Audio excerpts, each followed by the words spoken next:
মন চলেছে গাঁয়ের দেশে শৈশবের টানে, ঘুম ভাঙত সকালবেলা দোয়েল শ্যামার গানে।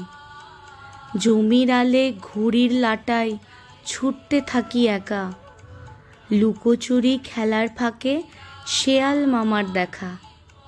পাটের ফেসো ছেঁড়া কাপড় বেঁধে খেলার বল, মাঠের মাঝে করত শুরু চাষির ছেলের দল। বিকেলবেলা বন্ধুরা সব মটর ছোলার খেতে, রাঙা আলু শশা খেত খোশ গল্পে মেতে।